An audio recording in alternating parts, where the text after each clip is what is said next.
fake silhouette, avoiding every threat. I wanna stay like a silhouette, but I can't do that, no I can't do that. Hey internet friends, I don't know who needs to hear this, but it's okay to say no. Many of us feel uncomfortable saying no because we're afraid of conflict, we're afraid of standing out from the crowd, because we grow up well-behaved and compliant and we place value on the comfort of others and very little on ourselves. My mother tried to teach me this lesson when I was young, how to say no, but quite frankly it took decades to transmit. The idea that no was enough of an answer. It didn't need an excuse or an apology attached to it. All that was ever needed from me was the confidence to make the right call. And sometimes that right call was no. Just no. Full stop. This lesson applies to all things in life, whether it's creating boundaries personally or professionally. We're even dealing with this new abnormal we've been sold every single day in 2020. Police are preparing to launch their aerial arsenal as part of a crackdown on COVID rule breakers, making sure skate parks and playgrounds remain empty, and for those who head to the park, a mask is a must.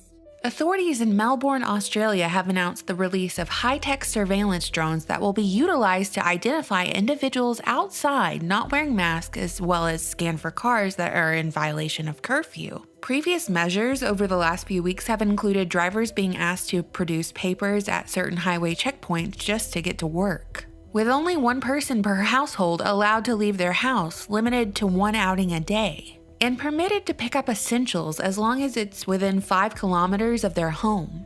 The consequences for being in violation of any of these aforementioned transgressions, whether that be the inability to produce papers to justify your departure from home, being outside without wearing a mask, or disobeying the strict 8 p.m. to 5 a.m. curfew will result in a massive fine. Furthermore, to enforce these restrictions and government control over the people, Australia's Prime Minister announced on August 18th that the corona vaccine would be compulsory, with the exception of those with medical exemptions. A spokesperson added that in order to incentivize Australians to get vaccinated, they would consider a no jab, no pay policy, meaning that if you don't get the inoculation, you could be barred from returning to work. I suspect the majority of Australians will get vaccinated. There needs to be some sort of incentive stick, perhaps, through the current programs, including no jab, no pay. I'm incredibly curious how Australians under lockdown are feeling right now. How are you feeling about the possibility of no jab, no pay, especially within the context of a speedy and rush vaccine? Do you believe that your right to freedom is outweighed by potential health risks? Do you believe that once the public health risk, whether real or exaggerated, is dialed back, that these tyrannical and draconian measures will be dialed back in tandem? Or will they remain as the new normal for the foreseeable future? Australians aren't the only ones in this boat. New Zealand appears to be on board with this worldwide authoritarian takeover as well. Even though a court ruled just yesterday that New Zealand's government broke the law when it told residents to stay at home during the early days of Corona, Auckland, New Zealand's most populated city, still remains under Level 3 lockdown, which means there's a stay-at-home order except for essential personal movement.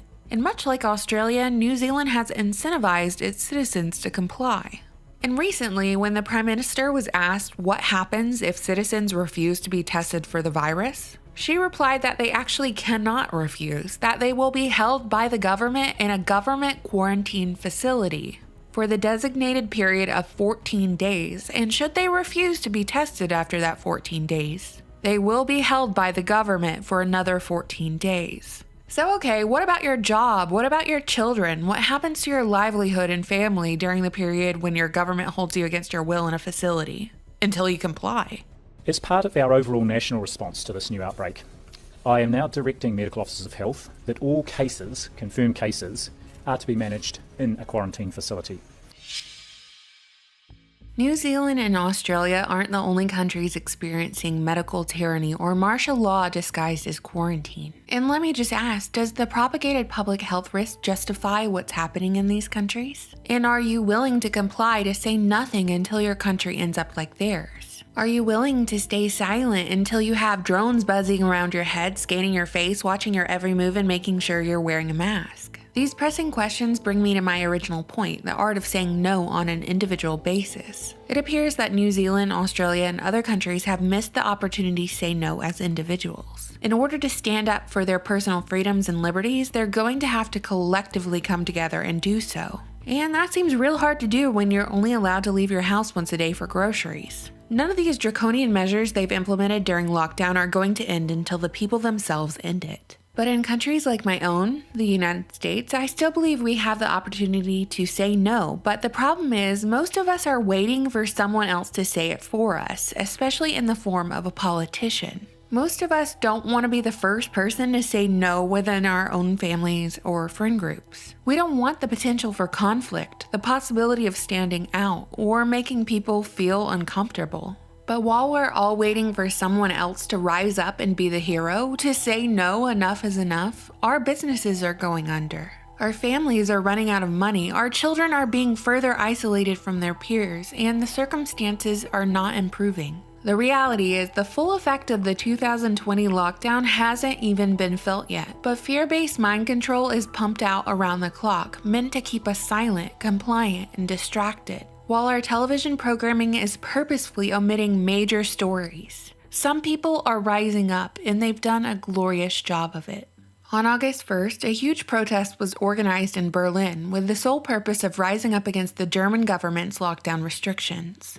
When American media finally got a hold of this story, they majorly downplayed the numbers of protesters present and painted all of the protesters as neo-Nazis and conspiracy theorists. Because when the media uses ad hominem attacks, derogatory terms like neo-Nazi and conspiracy theorist, they're hoping that everyone who reads this story will automatically dismiss whatever the person labeled a neo-Nazi is protesting. But hey, it didn't work. More protests against lockdown measures erupted across Europe and even beyond. Abertausende Wissenschaftler, Ärzte weltweit, die werden nicht gehört, die werden mundtot gemacht, die werden zensiert oder als Verschwörungstheoretiker diskreditiert, obwohl sie ganze Universitäten geleitet haben. Dagegen protestiere ich. Hoy, para que termine todo esto, estas sinvergüenzas que tenemos de política, estos sinvergüenzas que tenemos de policía, estos sinvergüenzas que tenemos de periodistas, que se han vendido.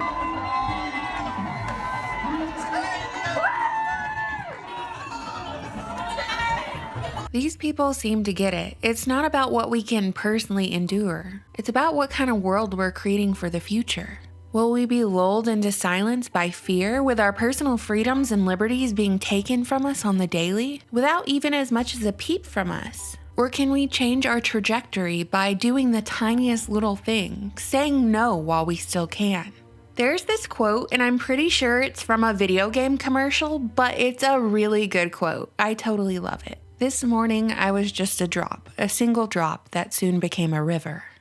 So let me tell you a story. I was walking behind this gentleman going into the grocery store the other day, and next to where you get the buggies, you know how there's that employee counting every person who goes in the store standing next to this Costco-sized bottle of hand sanitizer? Well, anyway, that person at the door saw the man walking in front of me, and he didn't have a mask on. So she very politely asked him if he wanted one and reminded him of the store policy. And you know what he said? He said, "No, thank you." And he smiled and gave her a thumbs up. And you know what happened as a result? Not a single thing. The door lady didn't body slam him. No one pulled out their phone and recorded the incident so they could send it to his employer to get him fired. Nothing happened except me thinking to myself, you beautiful, glorious man, you, and the stranger next to him saying no thank you to the mask when prompted by the lady moments later. I love witnessing confident and firm no's in the wild. You get my point, I'm sure. You don't have to be the river or the riptide or a tsunami. All you have to be is a drop. Your personal threshold for what you're willing to tolerate will be different than mine. Maybe you love wearing the mask, but you're worried about contact tracing. Maybe you like working from home just as much as the next person, but you've done a bunch of research on sponsored rush medical treatments, and the idea of a compulsory vaccine keeps you up at night. Maybe you thought this lockdown was a good idea at first, but after seeing your children suffer, you're having second thoughts. Or heck, maybe you're ready to throw your smartphone off a bridge right now, who knows? Whatever it is, whatever your personal threshold is, understand that you have the opportunity to stop that line in the sand from being crossed. And saying no is the first step. Because you must never forget, we outnumber them. Normal, everyday people outnumber those who seek to oppress us. What do you think, internet friends? You know, I always look forward to reading your comments. Thank you so much for watching, subscribing, and supporting my channel on Patreon. Bye!